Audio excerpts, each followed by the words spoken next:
Evening. Am I audible? Yes, sir, you're audible. Can we start, sir? Yeah. Okay. Yeah, please. Yeah. A very good evening, ladies and gentlemen.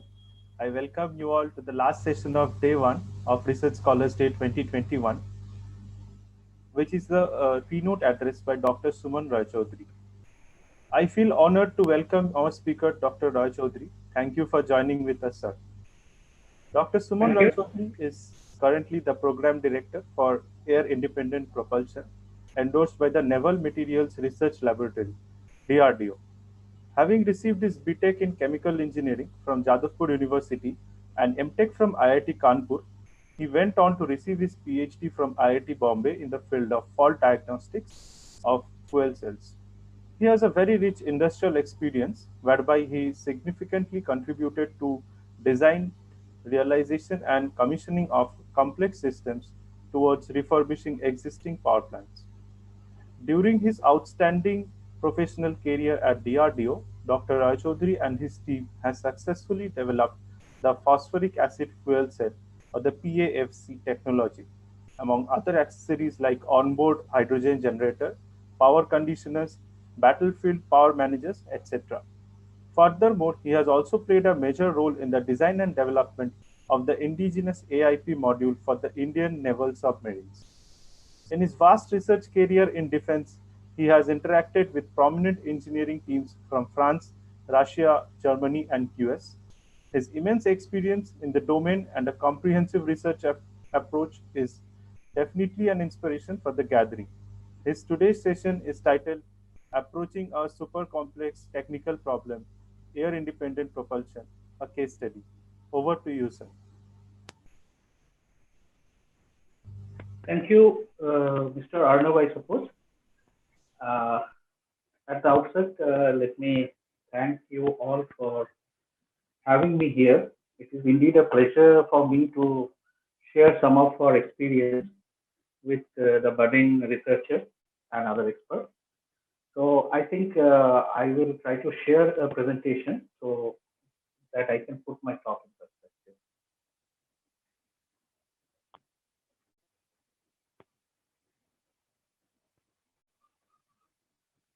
Uh, is my screen visible?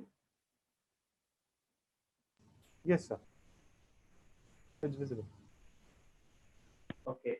So just a minute. Yeah.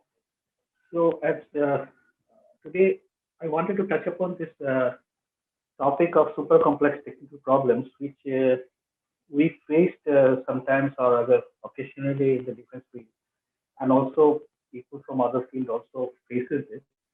And through this case study, which we have experienced ourselves, I'll try to tell you the physical aspect of these things.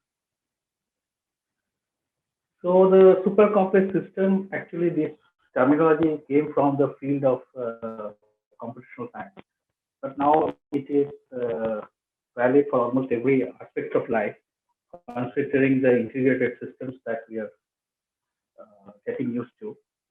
So I'll try to cover things related to the definition, the approach philosophy, and what are the methodology that we have adopted, the system engineering that we have planned accordingly, and of course the various strategies that were required to meet the challenges of this kind of system.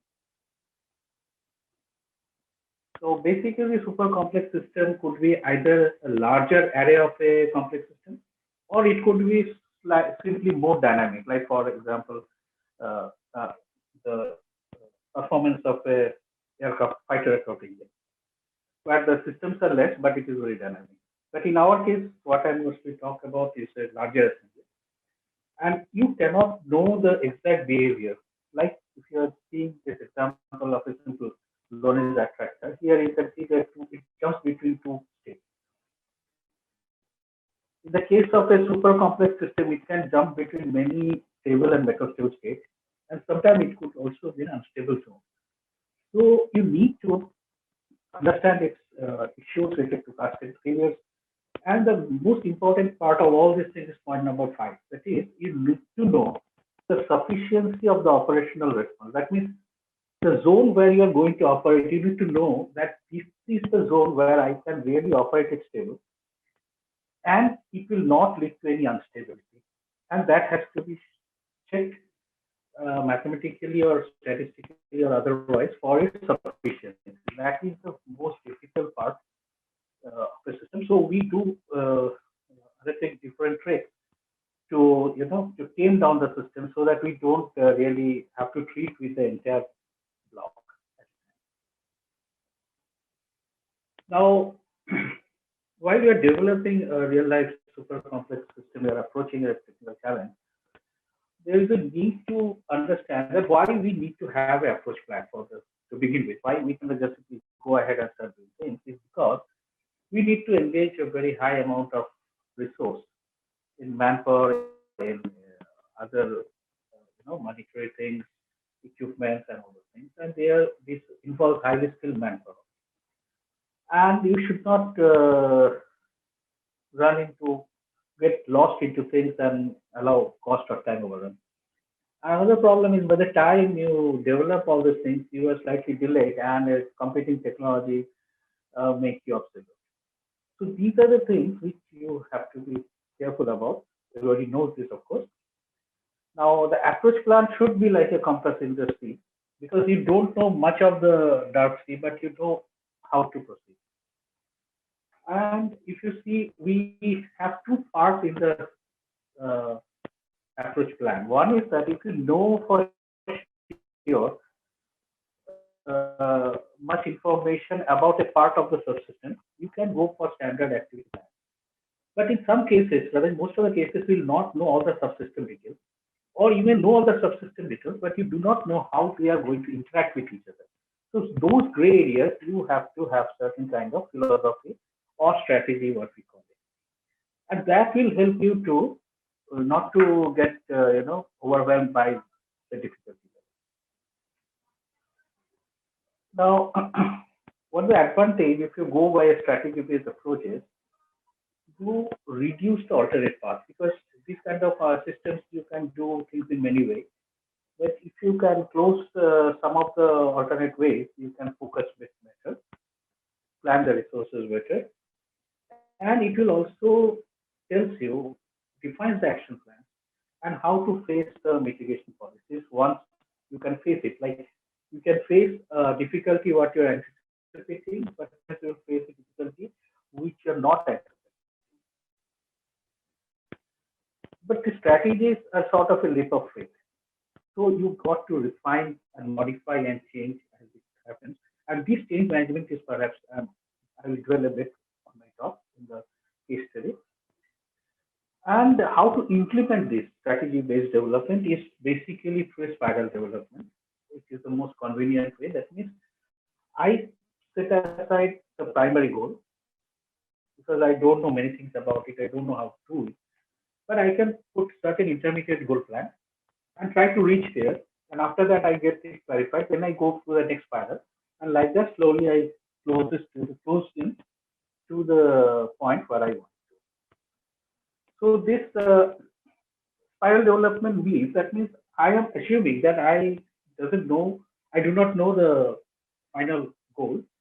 Something is gray, and I am also assuming the goal I am now targeting, intermediate goal, I may not be able to meet all the things, but still that will take me ultimately to the target. And wherever it is prudent to have, wherever you are, in which phase of spiral doesn't matter, but you should always have an overall roadmap. That will keep changing. That doesn't matter, but you need to do that. Okay, now I think I have talked enough of about the trying to introduce the issues. Let us see how we manage this kind of philosophy in the actual real life problem.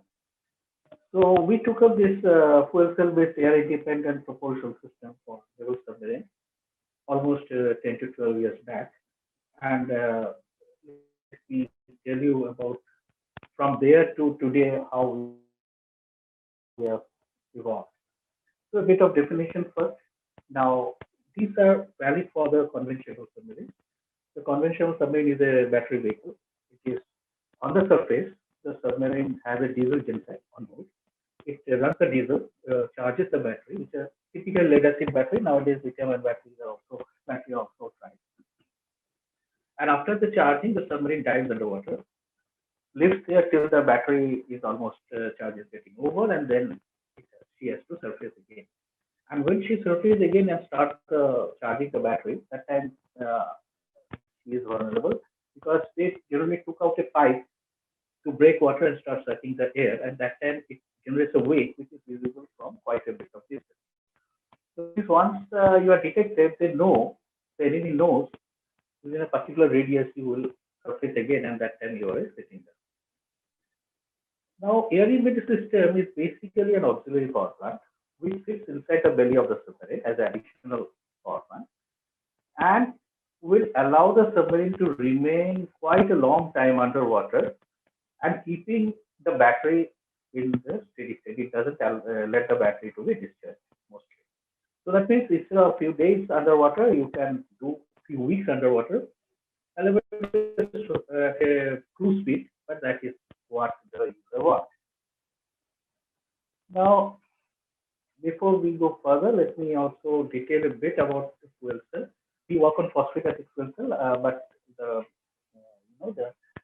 principle of operation is very simple, similar for all kind of fuel cells.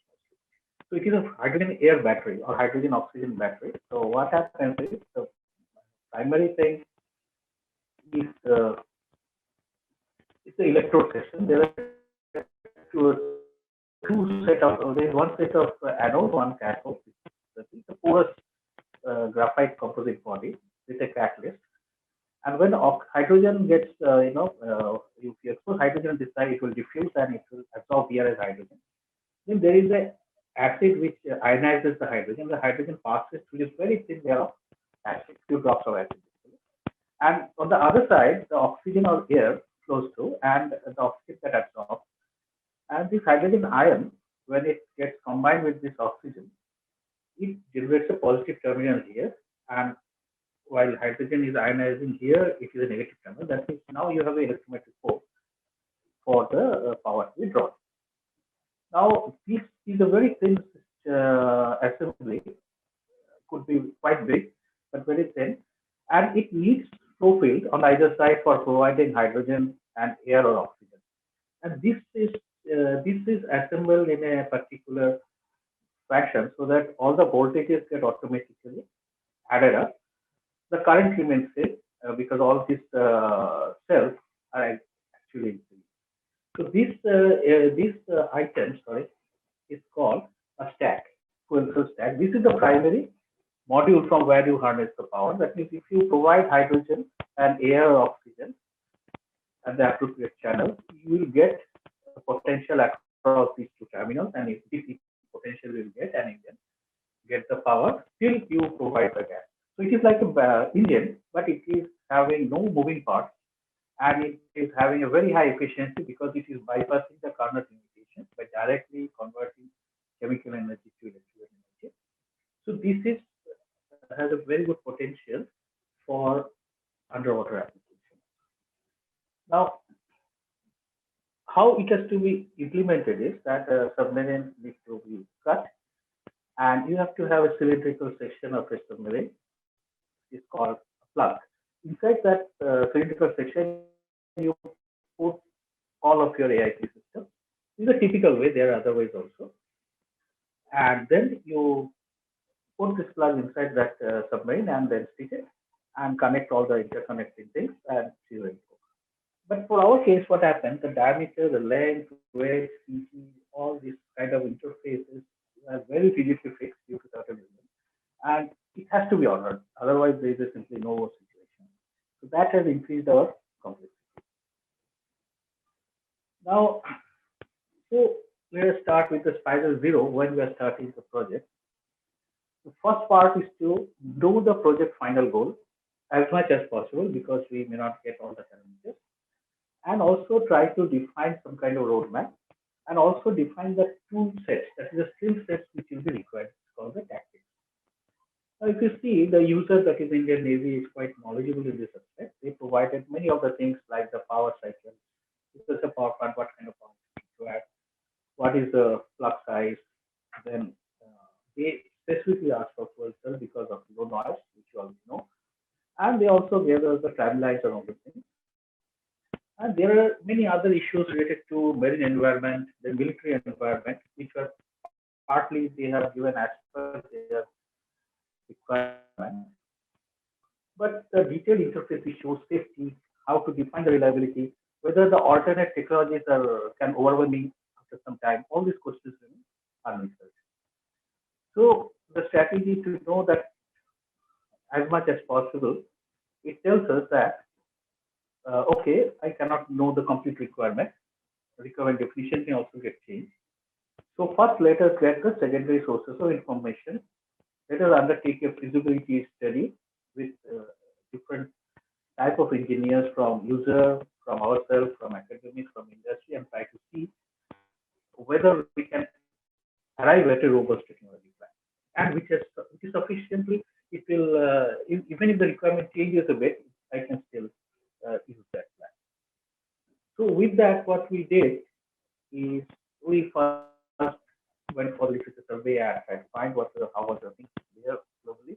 We find that only the Germans were able to have some kind of AIC, C2I, and then we studied the configuration and advantages, etc. We immediately there is a natural feeling that shall we go for the collaboration? So our think said, let us hold it first. Let us see whether it has any meaning. When we do the feasibility study, we understood that first of all, we have to know what is the alternate technology.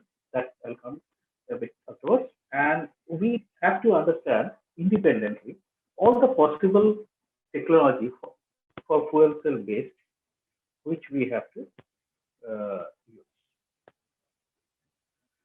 So what we did, we ran a check for competing technology, and we find that Stirling Index, which is used by some of the countries, is closest to the FC drivetrain, but it has certain amount of limitation with power and operational aspects. This operational aspects are slightly classified, but we understood that we have a definitely certain advantage which Stirling engines will not be able to meet. The other is a steam turbine based system, which also have a lot of operational restrictions, but at the same time, it is a bit noisy technology. So the stealth characteristic, that is which allows the submarine to remain invisible from the enemy, is low. So we know now, we are pretty confident that yes, the fuel cell technology distinctly has the advantage, and if we do the things rightly, we have a good potential. Then we looked into the type of fuel cells that we can deploy. We have alkaline fuel cell, polymer membrane fuel cell, and phosphoric acid fuel cell. All these things. We did a complete analysis. These three things are suitable candidates, and we find that PMSC, which many of them are trying at the time, even today, is very small, and it is possible to fit into the thing. But at the same time, we find that phosphoric fuel cell, with which we are proficient with, it has a much higher lifetime, maybe a little bigger, but when we do the size analysis, we find that impact of size of fuel cell is not very significant for the space management inside the solar. Then we started looking into the hydrogen storage option. So we find that if you see a hydrogen plot, you can see that the specific percent weight of hydrogen and specific volume that it can store, both are important, both need to be good. So the Germans are using something of this reversible metal hydride. Whereas for our other applications, we were working in bore hydrides and reformed methanol, and also reformed diesel is a very good option. But then again, we need to select one. So this hydrogen simplified technology. These two are relatively unknown for underwater use. So we did again a comparison, independent comparison without getting biased by anything. That what is the, because we find that the liquid oxygen, that is the cryogenic oxygen, is the primary way to carry the oxygen requirement underwater. There's almost no other way. So and this takes a lot of volume in this ship. So about all of this, we find that if I do this borohydride hydrolysis, which nobody else has done so far, I mean, at least not that time, for underwater use, this perhaps is a very good thing because it doesn't need any liquid oxygen complement, unlike metal. And it's similar to metal hydride, also doesn't require any liquid oxygen complement to generate hydrogen, but it has other issues. Whereas borohydride can do it in a better way. And of course, we estimated how much amount of hydrogen equivalent we have to carry. We find that with metal hydride, the type of operation cycle our user wants may not be possible to meet. So with all these things, we looked into the overall flow chart, and it says that it should be the fuel cell system. We can have an onboard hydrogen generator and a liquid oxygen system which can generate gaseous oxygen. Then there's a control system, and the power from the fuel cell needs to pass through power conditioner to boost the voltage to the submarine grid power. And there is a series of heat exchangers to manage the thermal things, so on and so forth. So the summary is that we can do a distinctly better system with FC fuel cells. And what we find that is interesting that unless I select the exact technology, that configuration, it will not be possible to define the safety and reliability parameters, quantify the safety and reliability parameters, and the particular target submarine platform, whatever platform you're given, you have to do heavy customization. So that is the reason why going for a collaboration of a mature technology may not be much of use because you may not have that kind of customization. Number two, you are still not having that kind of hydrogen carry with you for this kind of use. So this is a very strong strategy was taken, that is to need to use technologies which we can control, that is which can be customized to the last extent, and then select this technology, then do how to do a safety quantification, reliability, and capacity. So we select for PFC, that too, ambient pressure PFC, so that it has a better safety, do not need compressors, etc. And hydrogen provision is sodium borohydride hydrolysis. It has no gaseous byproduct, so you don't have to expel any gaseous byproduct to the sea because after the submarine dies, external pressure is pretty high, in the range of 30 to 80 bar.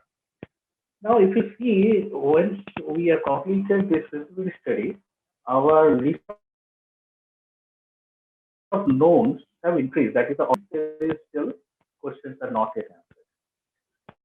Now, we have taken a very strong strategy to use technologies which can be customized and control of the technology. This is still a leap of faith which has to be checked further, whether it is feasible to have this kind of strategy.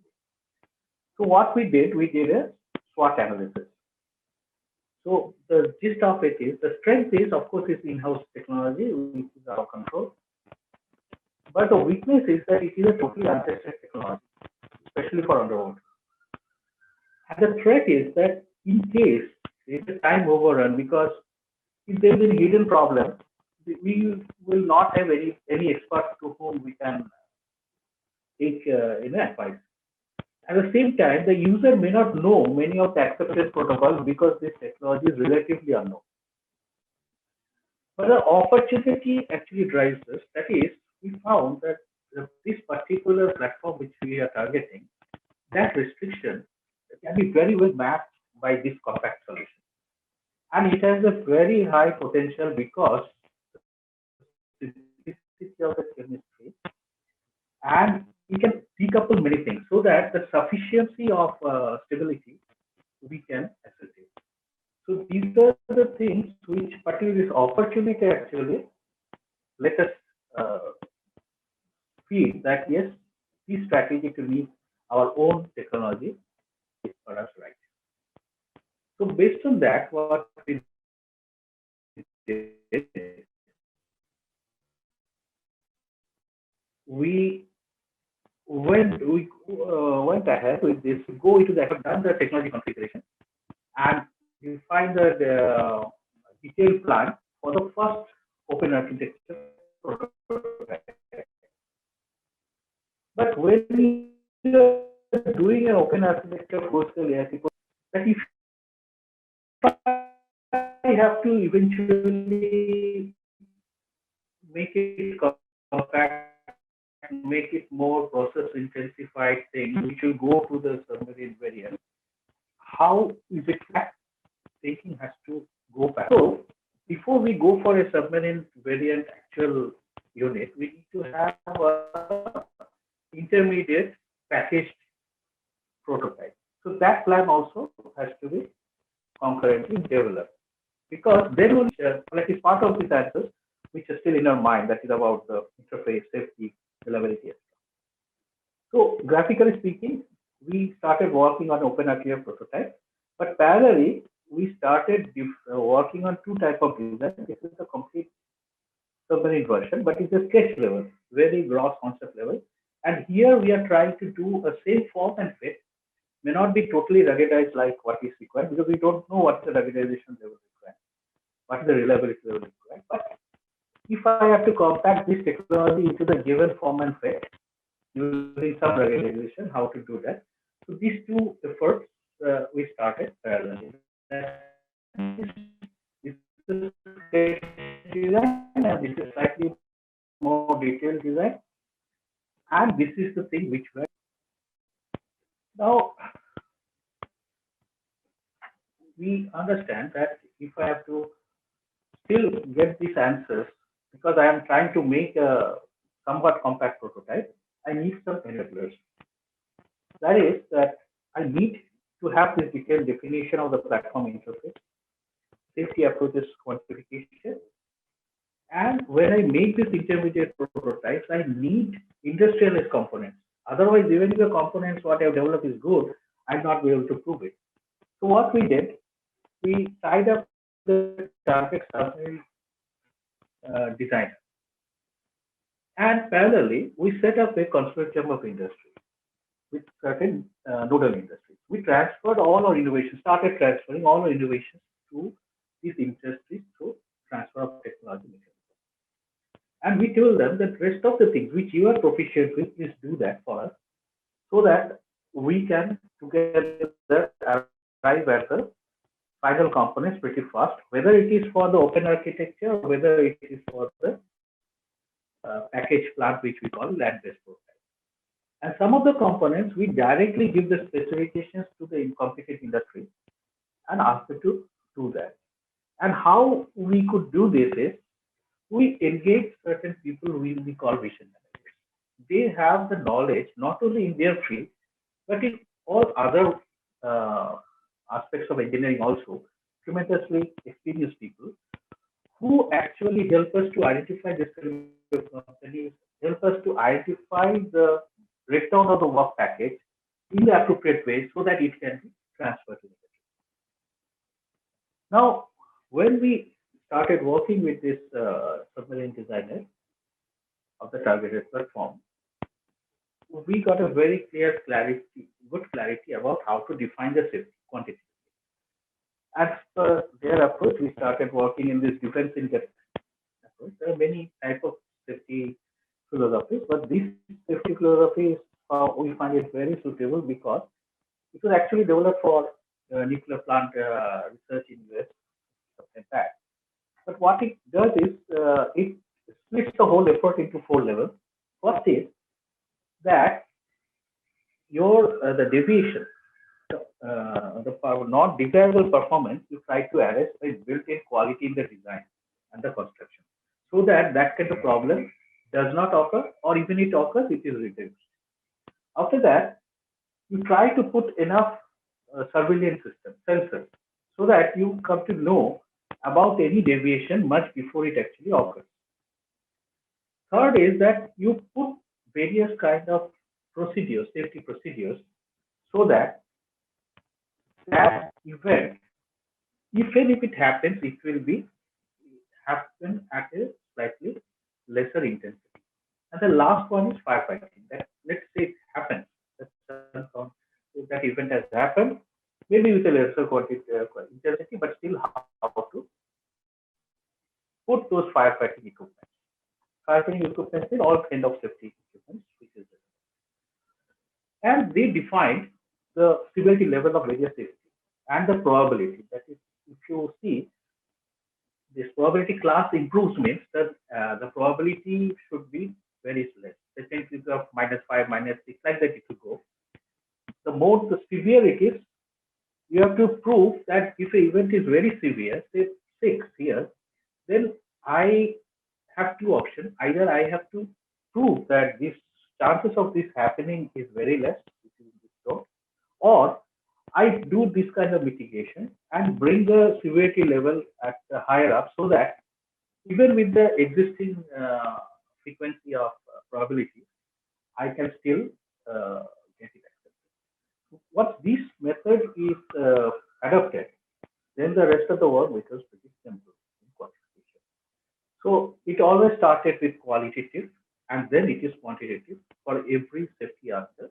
And then there's a loop-based analysis, that is hazard operability basis. These are the two things we mostly followed, and surprisingly, we could cover almost everything. Now, here graphically, I'll try to show you how from quality we go into quantity. We first have to imagine a central event. Suppose I say there is a hydrogen tank which is pressurized with a crack. Just an example. Now, I have to think all the possibilities of the upstream event that may lead to this kind of central event. There may be, even before that, there may be another event, doesn't matter. I list them all. And if this event happens, then what happens in the downstream and how it affects the vessel. Once I have this chart, I know these are all independent things, for example. So I have to add this probability to get at this probability level. And then I do this probability analysis and tell what is the probability here of happening this kind of situations. Now, if I find that it's not in the acceptable zone, then I have to put restrictions, just like the defense in depth policy. That means I try to introduce better design.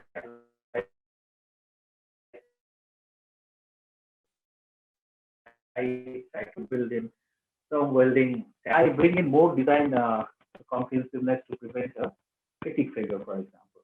I put appropriate material of construction, that is a design upgrade. I put corrosion sensor and I put inspection, onboard regular inspection procedures. These are monitoring. So all these things, if I put, then they will reduce these chances. So that means eventually the central event happening probability will come down. And after that, even if it comes down, then I put a monitoring system like leak detector. So before it goes to an explosive limit, I can stop the hydrogen. And if it is leaking, I can have a ventilation so that it doesn't go for explosion. Or I do some isolation and firefighting system before great fire happens. When I do all these things, I recalculate these functions and try to find out what are the efficiencies of this. And I will find that it has come down. The probability is very, very less. It is acceptable as far as something goes. So like that, you have to keep on imagining all the things. That part is qualitative. After that, it is quantitative by doing this, but you can understand you need enormous amount of database to do this. If you don't have it, we purchase many database based on the fittings, based on the piping, based on the design of electrical things. It is a very heavy exercise, but it is worth. The moment we do this safety quantification, the reliability analysis also becomes very easy. The quantification is almost similar. So now, there are, apart from this heavy job, there are many innovation you have to do, which you are forced. When we do the scenario analysis, we'll find that, for example, there is a hydrogen generator, and we need to stop the reaction suddenly because the pressure has gone up. Okay, we may say, okay, I'm feeding this borohydride solution here, so I will stop it if the pressure goes high. But due to certain simulation, it shows that already there is sufficient material here, but due to some reason it has not started reacting. Now there is a reaction runway type of condition. The pressure of the vessel is going very high. What to do? So we were forced to invent rather almost to a poison solution. So it's a desperate situation. So what we find that okay, this is a reaction, borohydride and water. Let us see that the water doesn't reach the borohydride. After a lot of chemicals, we find that the sodium polyacrylate is a typical chemical which is found in baby diapers or this kind of stuff. It can absorb enormous amount of water. At the same time, you have to deploy it in a careful way so that it should take out the water from the system, but still it should remain pumpable. So that was a very difficult technology, but thanks to our support, we could do that. And then there is a question of deployment. Deployment has to be absolutely spot on. There should not be any failure. So it is a very physical process. There is the water, and there is a driving for the water is a high pressure nitrogen, which always was constantly under check. In case of requirement, you open this valve. There are two parallel valves, so if one fails, the other will open. It will drive the water and feed it, and of course there are other things to mix it well inside automatically, and will poison. Now, if you see, there is a actual prototype of a scale down thing, and we inject it around 30 seconds. So within 15 seconds, rather 5 to 6 seconds, it almost kills the entire reaction. So when we went for our patent for something, this was one of the things which we are well appreciated. But nobody knew that it was done under US, which was rather anticipated because of very well done. So once we end this spiral, what we could achieve is we have a artificial plant. We have a baseline submarine variant which was sketch level design, and we have a clear-cut gap to know that what are the things we have to further do from this open architecture to the land-based prototype level, which is a submarine form and fit, but may not be totally submarine ready. Few small upgrades will be still required. That's okay. And we got all the safety goals identified, reliability parameters identified, interface feasibility identified. So all the things are now green, but a new thing which we knew will come eventually, that is sufficiency of spectrum. That means if I do the plant like this, intense plant, then do we know whether it will work perfectly? Will it create any problem? Will the systems misbehave? Will it remain stable always from going from one state to other? So for that, we decided that we have to do two things. One is to upgrade undertake the land-based prototype development. We have to operate the plant and understand. And parallelly, we have to do a definition phase study. That means we have to define all the specification of all the components and the subsystem. So again, graphically, this part is done. Now this part is design is sufficiently ready. We have to realize, and we have to focus mostly on this. Before going this, we need to prove the sufficiency. So what we did is, based on the strategy, we completed the definition phase study with the submarine design. From this part onwards, it is difficult to tell too many things outside. But all I can tell you that detailed safety study with spectrum sufficiency was perhaps our 80% of our work. And the interface compliance was well understood by that time. We could easily meet that. And we did complete development of the AIP technology part. There are many other outer layers for the submarine interface.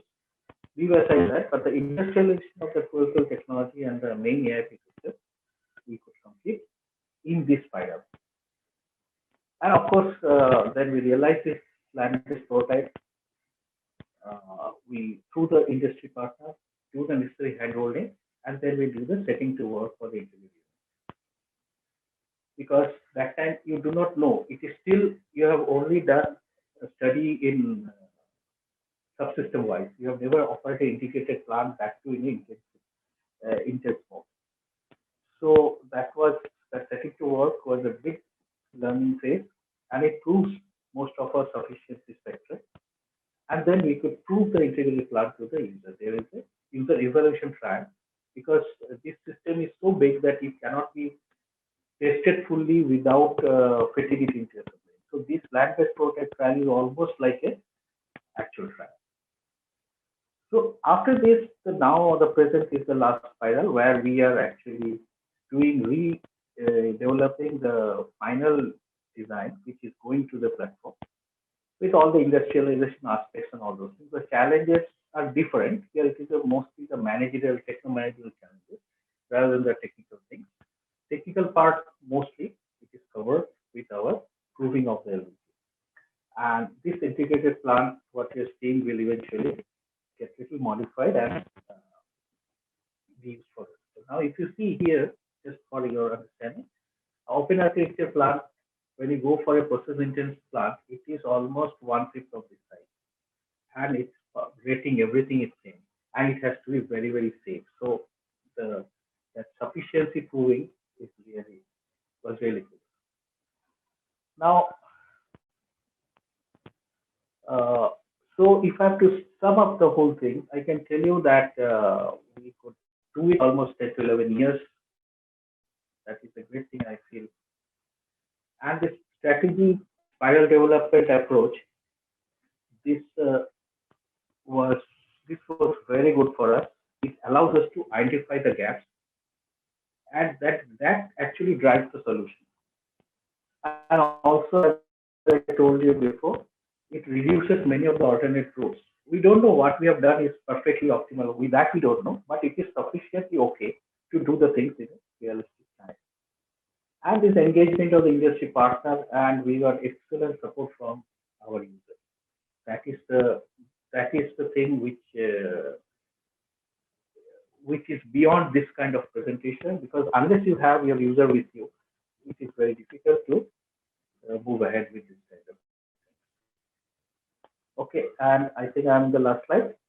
So what we have understood now, that if you're in doubt, listen to your heart and always go by your own development rather than try to import a solution. Import means not from abroad, maybe from somebody else. When you're importing his advantages, you will import his difficulties also, which you will not be able to handle.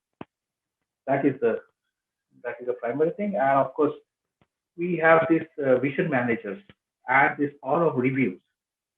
That is actually helped us. It is not only my project. Overall DRDO, I can tell you this power of review is felt again and again. So that advantage is that you can listen to all these gentlemen, but you can still take your own decisions. But you know all other options.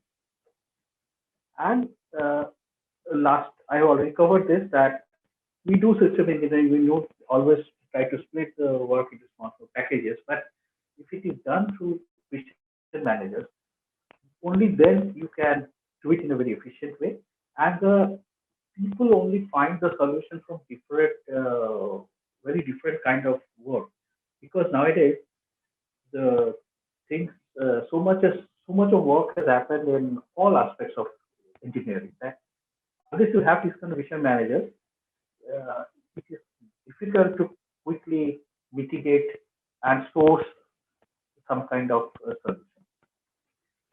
I think I have enough, and at the end, I again want to thank you. And if you want to have some questions, we can take them. Thank you, sir, for that beautiful and insightful presentation. Ramachandra, do we have any questions from the audience or the organizing committee? Good evening, sir. I had a general question. You spoke about the industry consortium, right? So, what are the main challenges in implementing this? Considering that part from the industry, what are the challenges that we are facing to bring this into reality? There are various challenges, and mostly it is different for different industries, but grossly, our industries are very good at what we call build to sprint. Means if I give you a clear-cut drawing, a clear-cut process, and ask them to industrialize it, they will do it in no time. But if I ask them build to spec, that means I tell them that, look, gentlemen, I want this kind of performance. Can you design a heat exchanger for me which will give this kind of performance. Then the companies are slightly hesitating because it doesn't fall into the regular way. And this is the bigger the company, bigger it is. So what we did is this kind of build to spec, we always take it to the small time companies or entrepreneurs. They are flexible. Okay. And once it reaches the maturity, we call it TRL or technology readiness level, those things get improved once you engage a small time industries because of the flexibility of thinking. Of course, you have to select that industry very, very carefully. And then you take it to the bigger industry. That is the way I think we need to do, we have to do things. That is one part. And another part is imbibing the culture of quality, which we learned the hard way while working with this program, is not easy to inculcate to the company. See, what we learned is from thanks to our submarine designers and others and our own users. They say that anything you make, you please ask facilitator a small experiment you are doing in a lab. You ask yourself, what are the way these the results I am getting and go back. That is quality, and you have to really own that issues rather than passing the. So that is the most difficult culture which we have faced. Rather, we have to force it to our industry. So that is the main thing I can say. Thank you, sir. Yeah, thank you, sir. Sir, I have one question. Like AIP system can be implemented on both the nuclear as well as non-nuclear submarines, or like there is some limitation? This is primarily meant for non-nuclear submarine, that is conventional submarine. For nuclear, what happens? You have a perpetual power bank inside, which can keep on for years. So it has not much use in nuclear submarine. That's it. Okay. Thank you. Uh, Ramachandra, do we have any other questions, sir, right now? Okay.